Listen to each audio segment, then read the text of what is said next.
Muy buenos días a todos mis hermanos y amigos, que el Señor les continúe bendiciendo de una manera muy especial.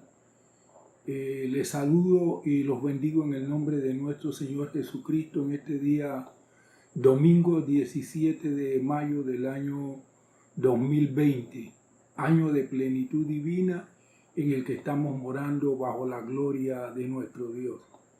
Damos gracias al Señor porque una vez más Él nos concede la oportunidad de poder a través de este medio unirnos para seguir estudiando la palabra del Señor.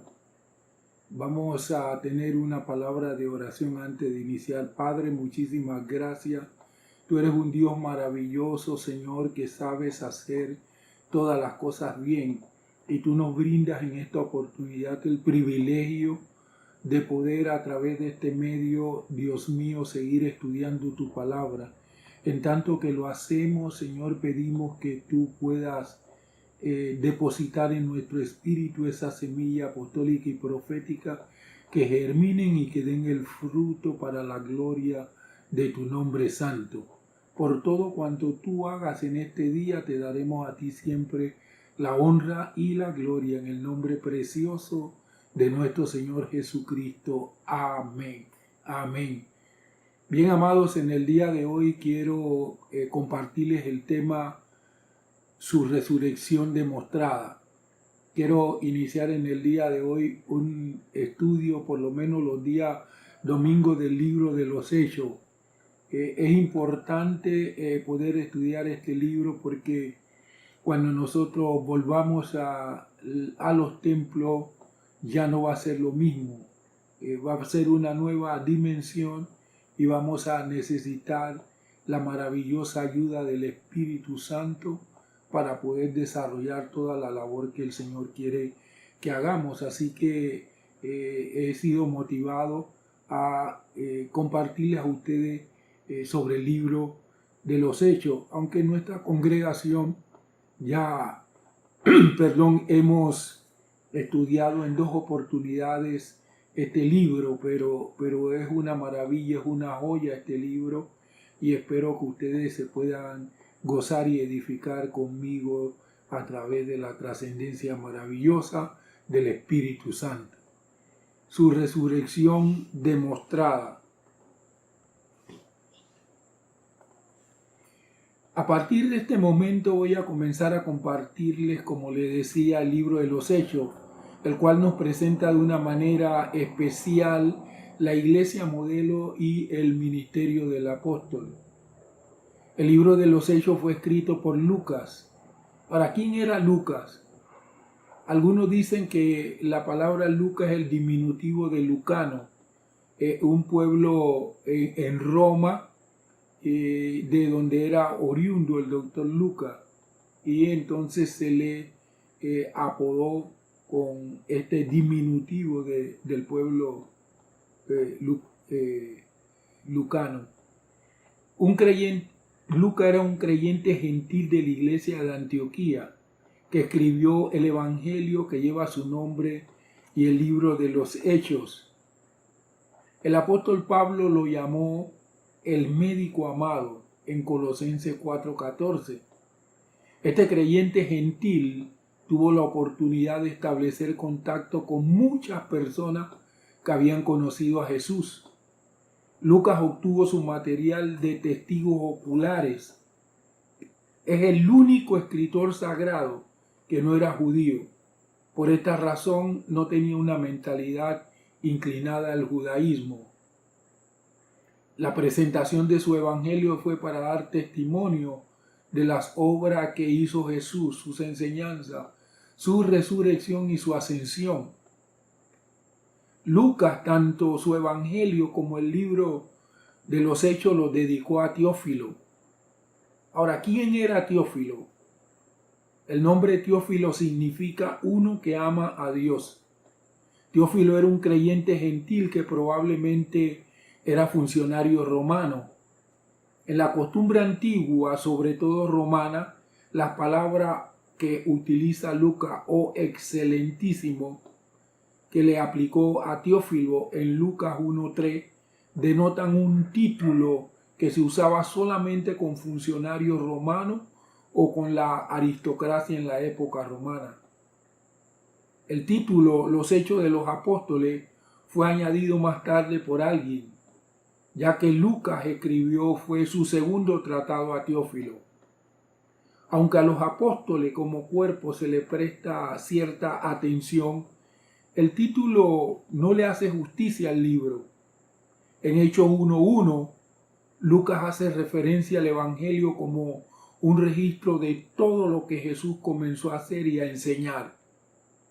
Esto insinúa que el libro de los Hechos registra lo que Jesús continúa haciendo y enseñando por medio del Espíritu Santo a través de los creyentes en la actualidad, desde que ascendió al cielo hasta la actualidad. Además, puesto que el libro de los Hechos, a diferencia de la mayoría de los libros del Nuevo Testamento, no tiene conclusión formal, podemos considerarlo como un diseño o modelo que establece la dirección y los métodos que la Iglesia debe seguir aún en la actualidad. En esta disertación vamos a ver dos aspectos importantes sobre la resurrección demostrada. El primero, testigos escogidos. El segundo, testigos de primera mano. Vamos a ver este primer punto, testigos escogidos. Está basado en Hechos capítulo 1, versículos 1 y 2, donde dice la palabra del Señor: en el primer relato escribí, oh Teófilo, acerca de todas las cosas que Jesús comenzó a hacer y a enseñar, hasta el día en que fue recibido arriba, después de haber dado mandamiento por el Espíritu Santo a los apóstoles que había escogido. Amados hermanos y hermanas, el Señor Jesús dejó la tierra y su ministerio, que involucraba relaciones personales con los creyentes, para ascender al cielo y convertirse en el intercesor de la iglesia. Su lugar en la tierra sería ocupado por el Espíritu Santo. El Espíritu Santo proporcionaría el poder que haría eficaz el ministerio de los apóstoles. Su presencia entre los apóstoles sería el cumplimiento de la palabra de Cristo, que dijo: he aquí yo estoy con vosotros todos los días. Es evidente, amados hermanos y hermanas, que a esta altura los discípulos interpretaron erróneamente el significado de la resurrección y del futuro ministerio del Señor Jesucristo. Al parecer, tenían la tendencia de relacionar la dignidad mesiánica de Jesús principalmente con la idea del establecimiento del reino de Israel, a fin de que Roma no pudiese dominar más la zona de Palestina. Jesús tenía que impartirles enseñanza a fin de corregir este punto de vista erróneo. Por esta razón, el Señor Jesús le impartía enseñanza a sus discípulos hasta el día de su ascensión. Los versículos 1 y 2 que leímos están íntimamente relacionados con el primer tratado, el primer volumen de los escritos de Lucas, es decir, el Evangelio según San Lucas. Leemos más adelante que el Señor, después de su resurrección, se encontró con dos discípulos desanimados que iban por el camino hacia Emaús, a quienes entusiasmó mientras les relataba el plan de Dios. Fundamentándose en las escrituras del Antiguo Testamento, les explicó de qué manera él, como el Mesías, entre paréntesis, el ungido de Dios, debía sufrir primero y luego entrar en su gloria, como dice Lucas 24, versículos 26 y 27. No era necesario que el Cristo padeciera estas cosas y que entrara en su gloria. Versículo 27. Y comenzando, nótese esto, y comenzando desde Moisés y todos los profetas, les interpretaba en todas las escrituras lo que decían de él. Desde Génesis hasta Malaquía, la palabra de Dios hablaba acerca del Mesías, del ungido, del Mesías venidero. Entonces, todo lo que aparece en esos libros son figuras, sombras, pero Cristo es el cumplimiento de todo lo que dice la palabra de Dios desde Génesis hasta Malaquía. Y nosotros debemos estar bien claros en eso, porque no podemos agregarle nada al sacrificio vicario de nuestro Señor Jesucristo. En Cristo nosotros estamos completos, en Cristo estamos plenos. Cristo es la plenitud de Dios, y cuando estamos en Cristo, la plenitud de Dios se muestra en nuestra vida. Más tarde, ese mismo día, el Señor Jesucristo, basándose en la ley de Moisés, en los profetas y en los salmos, les enseñó a los apóstoles en Jerusalén respecto a sí mismo, abriéndoles el corazón a fin de que entendieran las Escrituras. Ni los mismos apóstoles entendían lo que el Señor Jesucristo predicaba, porque ellos tenían una mentalidad judía. Y esa mentalidad judía no le permitía, amados hermanos, absorber por completo las enseñanzas de nuestro Señor Jesucristo. Por eso Jesús, después que resucitó de entre los muertos, tuvo que aparecerle muchas veces para abrirle el entendimiento y hacerlo comprender las Escrituras, todo lo que el Antiguo Testamento decía con relación a él como el Mesías, el ungido de Dios. Lucas 24, del 44 al 49 dice: y les dijo, estas son las palabras que les hablé estando aún con ustedes, que era necesario que se cumplieran todas estas cosas que están escritas de mí en la ley de Moisés, en los profetas y en los salmos. Versículo 45, note esto: entonces les abrió el entendimiento para que comprendieran las Escrituras. Yo me asombro que en el día de hoy hay mucha gente en medio de la iglesia que el Señor les tiene que abrir el entendimiento, amados hermanos. Pero esa es una labor del Espíritu Santo, y el Espíritu Santo, para llevarnos a esa plenitud, nos va a abrir el entendimiento. Versículo 46, y les dijo, así está escrito y así fue necesario que el Cristo padeciera y resucitara de los muertos al tercer día, y que en su nombre se predicara el arrepentimiento y la remisión de pecados en todas las naciones, comenzando desde Jerusalén. Y ustedes son testigos de estas cosas. He aquí yo enviaré el cumplimiento de la promesa de mi Padre sobre ustedes. Pero quédense ustedes en la ciudad hasta que sean investidos del poder de lo alto. El Señor Jesús, amados hermanos y hermanas, prosiguió realizando esta labor mientras se entrevistaba con sus oyentes durante los 40 días que precedieron a su ascensión. El Señor Jesús, en su ministerio terrenal, no solamente enseñaba, sino que ponía en práctica sus enseñanzas. Si queremos ser como Cristo, debemos hacer aquello que se nos demanda como creyentes: hablarle a otros de Cristo y llevarlos a imitar al Señor, no a imitarnos a nosotros. Pablo dijo, sean imitadores de mí como yo soy imitador de Cristo. Para yo poder llevar a otros a imitar a Cristo, primeramente yo lo tengo que imitar. Si yo no imito a Cristo, si yo tengo una imagen distorsionada de Cristo en mi vida, entonces los discípulos que yo, amados, prepare, enseñe, ayude, van a crecer espiritualmente con una imagen totalmente distorsionada. Así que si queremos ser como Cristo, debemos hacer aquello que se nos demanda como creyente: hablarle a otro de Cristo y llevarlo a imitar al Señor.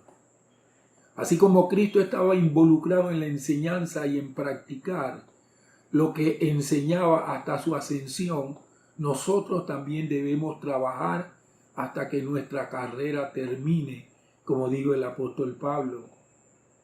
Vamos a ir al segundo punto: testigos de primera mano. Este está basado en Hechos capítulo 1:3, donde la palabra del Señor dice: a estos también se presentó vivo después de haber padecido con muchas pruebas convincentes.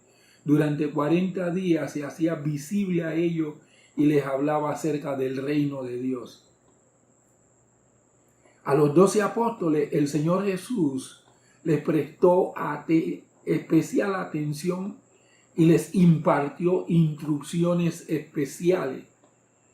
Al principio mismo de su ministerio los había escogido para que estuviesen con él y para que fuesen apóstoles, entre paréntesis, enviados con una comisión de predicar y ser testigo de primera mano de sus enseñanzas y su resurrección, como dice Marcos capítulo 3, versículo 14.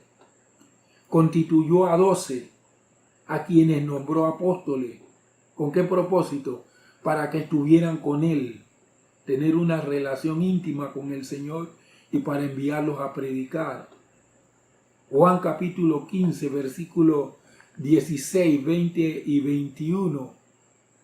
La palabra de Dios dice así: ustedes no me eligieron a mí, yo los elegí a ustedes y les he puesto para que vayan y lleven fruto y para que su fruto permanezca, a fin de que todo lo que pidan al Padre en mi nombre, Él se lo dé. Verso 20. Acuérdense de la palabra que yo les he dicho. El siervo no es mayor que su Señor. Si a mí me han perseguido, también a ustedes los perseguirán. Si han guardado mi palabra, también guardarán la de ustedes.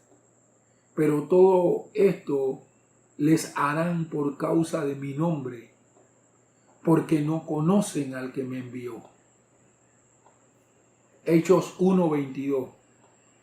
Comenzando desde el bautismo de Juan hasta el día en que fue tomado de nosotros y recibido arriba, es preciso que uno sea con nosotros testigo de su resurrección.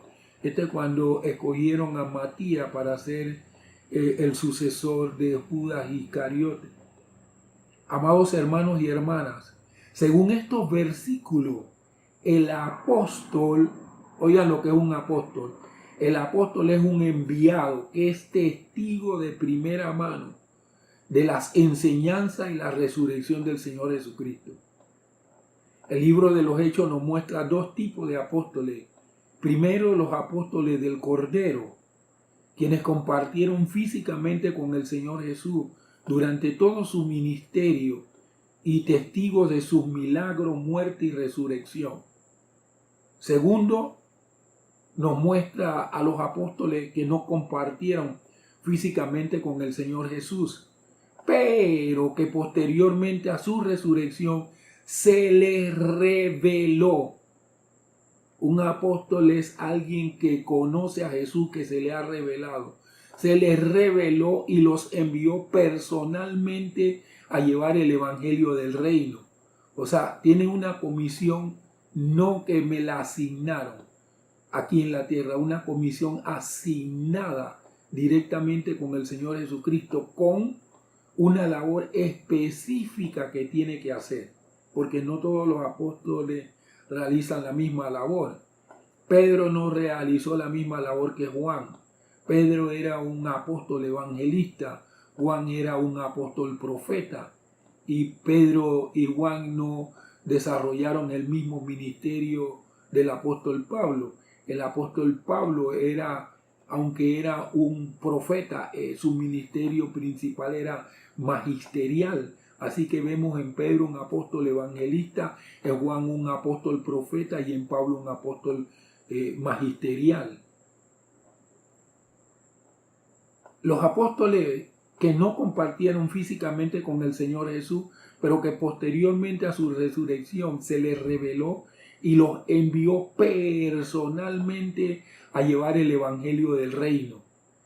Vamos a ver Hechos capítulo 26, versos del 15 al 18.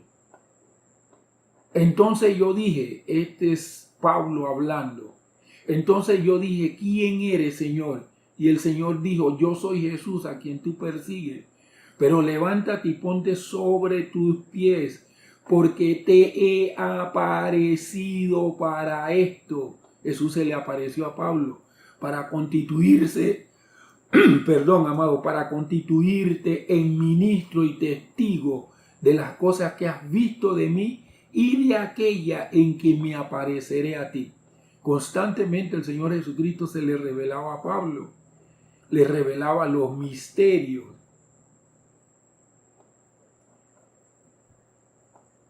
Verso 17. Yo te libraré del pueblo y de los gentiles a los cuales ahora yo te envío. Verso 18. Para abrir sus ojos, para que se conviertan de las tinieblas a la luz y del poder de Satanás a Dios, para que reciban perdón de pecado y una herencia entre los santificados por la fe en mí. Nótese que la comisión que el Señor Jesucristo le dio al apóstol Pablo no fue igual a la comisión que el Señor le dio a los apóstoles del Cordero. Aunque Pedro y Juan llegaron a predicar o a ir donde los gentiles, ellos no desarrollaron un ministerio hacia los gentiles como lo hizo Pablo. Ellos fueron enviados a los judíos, como ellos lo dijeron, y Pablo y Bernabé fueron enviados a los gentiles. O sea, pero Jesús le dijo claramente a Saulo, después que lo comisionó como apóstol, cuál sería su tarea. Yo te libraré del pueblo y de los gentiles, a los cuales ahora yo te envío. ¿Para qué? Para abrir sus ojos. ¿Los ojos de quién? De los gentiles, para que se conviertan de las tinieblas a la luz y del poder de Satanás a Dios, para que reciban perdón de pecado y una herencia entre los santificados por la fe en mí. Mire lo que dice Hechos capítulo 13, versículos del 2 al 4. Mientras ellos ministraban al Señor y ayunaban, el Espíritu Santo dijo: apartadme a Bernabé y a Saulo para la obra que los he llamado. Entonces, versículo 3, habiendo ayunado y orado, le impusieron las manos y lo despidieron. Note lo que dice el versículo 4. Por lo tanto, siendo enviados por el Espíritu Santo, ¿quién envió a Bernabé y a Pablo? Nada más y nada menos que el Espíritu Santo. Por lo tanto, siendo enviados por el Espíritu Santo, no fue ningún hermano ni ministro de la iglesia de Antioquía, fue exactamente el Espíritu Santo quien vino a reemplazar ministerialmente al Señor Jesucristo. Por lo tanto, siendo enviados por el Espíritu Santo, ellos descendieron a Seleucia y de allí navegaron a Chipre. Y entonces el doctor Lucas, en el libro de los Hechos, capítulo 14, versículo 14, los describe como apóstoles. Dice Hechos 14, 14. Cuando los apóstoles Bernabé y Pablo oyeron esto, rasgaron su ropa y se lanzaron a la multitud dando voces. Indudablemente, amados hermanos y hermanas, los apóstoles fueron testigos de primera mano de la resurrección del Señor Jesús. Tanto los apóstoles del Cordero como todos los otros apóstoles que el Señor Jesucristo constituyó, la característica es que conocían personalmente al Señor Jesús, porque un apóstol tiene que ser testigo de Cristo. Por eso es que un apóstol debe ser alguien maduro, alguien que refleje la imagen del Señor Jesucristo, alguien que conozca a Jesús, alguien que conozca la obra de Jesús, alguien que conozca el ministerio que en la actualidad el Señor Jesucristo está desarrollando. Durante esos días, el Señor Jesucristo demostró que vivía mediante pruebas infalibles, convincentes y decisivas. Se les apareció repetidamente. Entre paréntesis, las Sagradas Escrituras registran por lo menos 9 o 10 apariciones diferentes, y probablemente hubo otras que no están narradas en la palabra de Dios. El Señor Jesús comió con ellos, caminó con ellos. Esto ya después de resucitado de entre los muertos, habló con ellos. Demostró en forma concluyente que no era un fantasma, sino una persona verdadera con un cuerpo verdadero. Se convencieron en realidad de su resurrección corporal, no por el mero argumento o razonamiento deductivo, sino por la evidencia de que podían ver y sentir. Como dijo el apóstol Juan en su primera carta, en el capítulo 1, los versos del 1 al 3, donde dice lo siguiente: lo que era desde el principio, lo que hemos oído, lo que hemos visto con nuestros ojos y lo que contemplamos y palparon nuestras manos tocante a la palabra de vida. La vida fue manifestada y la hemos visto y les testificamos y anunciamos la vida eterna que estaba con el Padre y nos fue manifestada. Lo que hemos visto y oído lo anunciamos también a ustedes, para que ustedes también tengan comunión con nosotros. Y nuestra comunión es con el Padre y con su Hijo Jesucristo. Amados hermanos y hermanas, el periodo de 40 días en el que el Señor Jesucristo se le estuvo apareciendo a sus discípulos antes de ascender al cielo, ese periodo de 40 días tiene profundo significado porque en general está relacionado con pruebas y dificultades. Moisés vivió en el desierto 40 años y los hijos de Israel anduvieron errantes por el desierto también por un periodo de 40 años. Moisés estuvo 40 días en el monte. Jesús pasó 40 días y 40 noches en el desierto, siendo tentado y puesto a prueba. No nos debe asombrar entonces que Jesús pasara 40 días mostrándose a sí mismo con el poder de su resurrección y estableciendo pruebas, como así también revelándole las sagradas escrituras respecto de sí mismo, comenzando por Moisés y los profetas e incluyendo los salmos. Estos preciosos 40 días fueron de enseñanza valiosísima para los discípulos. ¿Cuáles son las pruebas más convincentes e infalibles que tenemos relativa a la resurrección de Cristo? Nosotros, amados hermanos y hermanas, debemos suponer que los discípulos se referían simplemente a su experiencia personal con el Cristo resucitado para fundamentar sus afirmaciones de que Él había resucitado de los muertos. Cuando estos discípulos relataron sus experiencias, los incrédulos no podían discutir. Es muy difícil discutir con el hombre que ha tenido una experiencia personal. A mí, cuando me tratan de decir que hay que agregarle otras cosas a lo que es el evangelio de nuestro Señor Jesucristo, desarrollado por el apóstol Pablo, no me convencen porque yo sé lo que el Señor Jesucristo ha tratado conmigo, yo sé la comisión que Jesús me ha dado, yo sé cómo el Señor Jesucristo se me ha revelado, así que es difícil convencerme.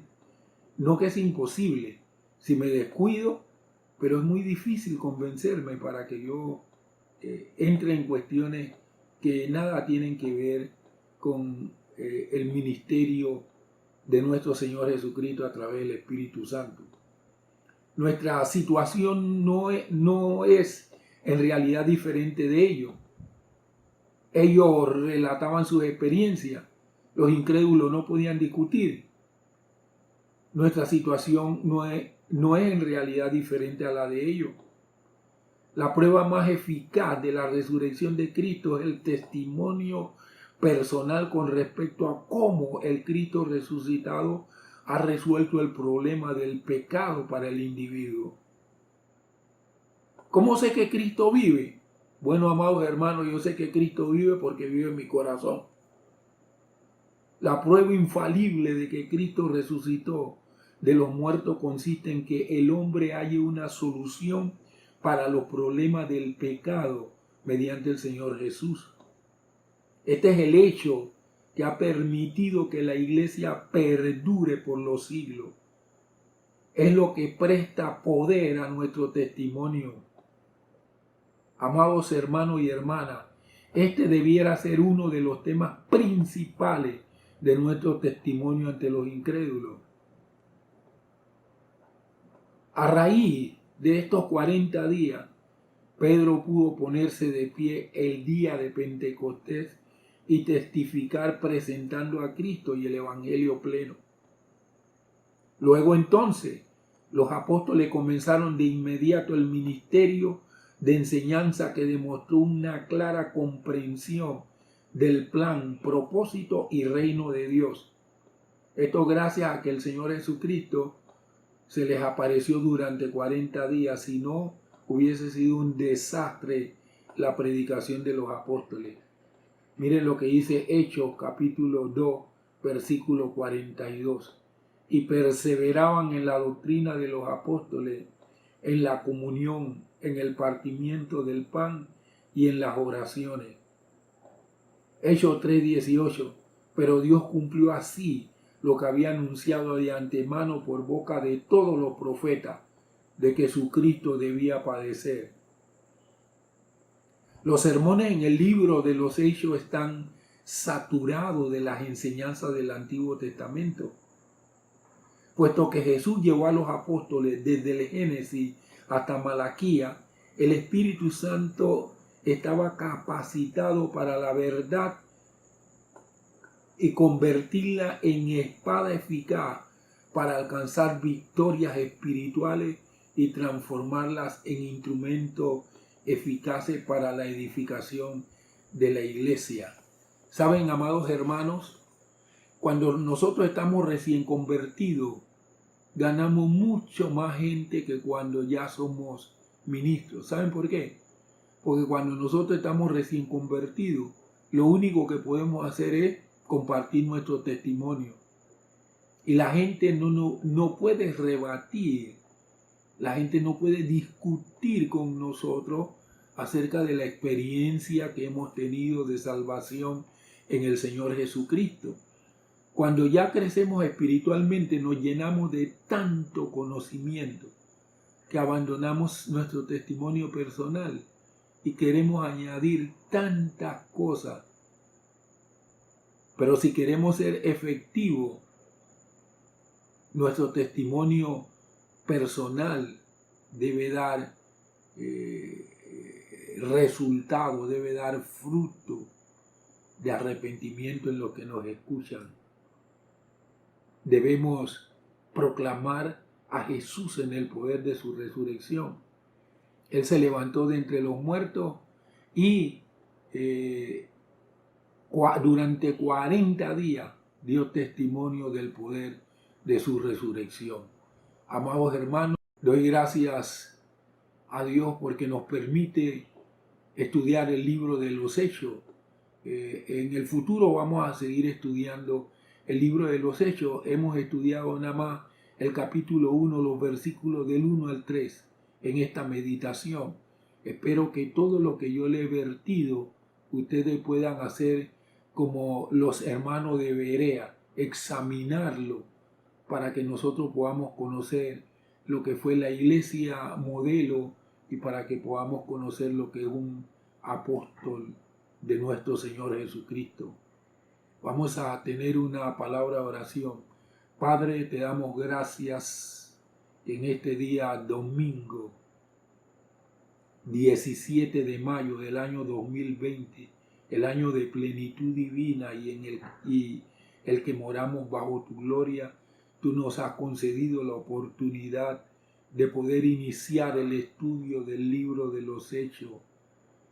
Yo sé que vamos a ser bendecidos con este estudio y que tu Espíritu Santo, de la misma manera en que lo hizo con los apóstoles del Cordero, también llenará nuestros corazones, nos animará, nos alentará y nos investirá de poder para que nosotros podamos seguir haciendo la labor que nos ha sido encomendada.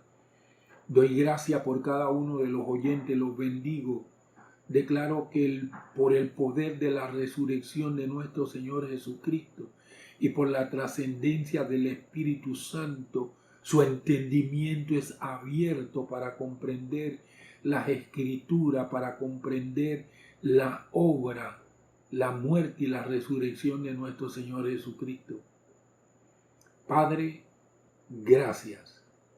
Seguimos confiando en ti y sabemos que tú eres no solamente el dueño de nuestro corazón y de nuestra vida, sino que tú eres el dueño de Panamá, nación que encomendamos a ti para que tú cumplas tu propósito eterno, para que tú cumplas cada palabra que has dicho, Señor, sobre esta nación, porque tú eres fiel y porque tú eres verdadero. Declaramos que tú sigues manifestando tu gloria en medio de tu iglesia, no solamente la iglesia en Panamá, sino tu iglesia alrededor del mundo, porque la venida de nuestro Señor Jesucristo está cerca. Entonces tú estás preparando una iglesia limpia, sin mancha, una iglesia gloriosa que pueda brillar con la luz de nuestro Señor Jesucristo. Padre, que Cristo Jesús sea en nosotros la esperanza para este mundo. Recibe nuestra gratitud y nuestro más profundo agradecimiento en el nombre precioso de nuestro Señor Jesucristo. Mis amados hermanos y amigos, que el Señor les continúe bendiciendo. Espero estar con ustedes, Dios mediante, el próximo viernes, y allí seguiremos compartiendo algunas meditaciones relacionadas con ese tema que empecé, diversos temas. Pero los días domingos yo voy a seguir hablando de este precioso libro de los Hechos del Espíritu Santo.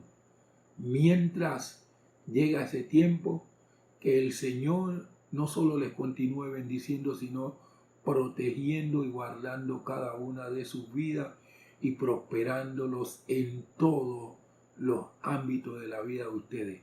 En el nombre precioso de nuestro Señor Jesucristo. Saludos, hermanos.